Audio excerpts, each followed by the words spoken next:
আলেম ওলামাদেরকে দেশপ্রেম শিখাতে আসবেন না, আলেম ওলামাদেরকে দেশের প্রতি ভালোবাসা শিখাতে আসবেন না। আপনাদের সবার বেগমপাড়া বাড়ি আছে, আমরা জানি, আমাদের জীবনও এখানে, মরণও এখানে। মগের মল্লুকের গল্প আমরা অনেক শুনেছি, কিন্তু মগের মল্লুকের বাস্তব রূপ আমরা দেখিনি। দুর্ভাগ্য আমাদের, আমরা এখন সেটা দেখছি। মুসলমানের জিহাদকে আপনার কাছে সন্ত্রাসী হিসাবে, সন্ত্রাসী কর্মকাণ্ড হিসাবে তারা দেখাচ্ছে।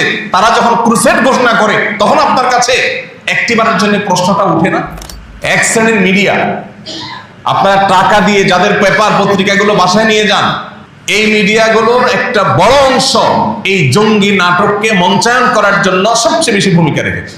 এখনো তারা সেই খেলা আবার শুরু করছে, এই গত সপ্তাহ থেকে আবার শুরু হয়েছে। শুধুমাত্র জঙ্গি দমনের নামে হাজার হাজার মানুষ দেশে, শত শত মানুষ দেশে খুন, গুম, নির্যাতন, জেল জুলুমের শিকার হয়েছে। আপনি শুধুমাত্র গুম কমিশনের রিপোর্ট যদি পর্যালোচনা করেন, আপনি দেখবেন যে কিভাবে স্ক্রিপ্টগুলো সাজানো হয়েছে। কোরআনের অনুবাদ এটা রেখে ছবি তুলে পত্রিকা ছাপানো হয়েছে, জঙ্গি বই পাওয়া গেছে। কোরআনের অনুবাদ যদি রাখলে কেউ জঙ্গি হয়, কিন্তু আমরা সবাই জঙ্গি। বিগত 5ই আগস্টের আগে মোবাইলে SMS পাঠানো হয়েছে যে চতুর্দিকে জঙ্গি হামলা হচ্ছে। জনগণের ন্যায্য অধিকার আদায়ের আন্দোলনকে কি বলা হয়েছে?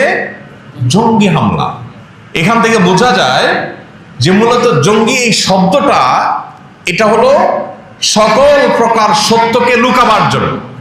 আপনারা হলি আর্টিজান হামলার সময় দেখেছেন, তার সোশ্যাল মিডিয়াতে দেখা গেছে সে ডক্টর জাকির নায়েকের পেজে লাইক দিয়েছে, বাস এই অপরাধে পৃষ্ঠবী বন্ধ। জেহাদ ইসলামের একটা মহান ফরজ বিধান। এই জেহাদ, এটাকে আমরা ভুলে গেছি। জেহাদ মানে ঠুস ঠাস কাউকে মেরে দেওয়া নয়।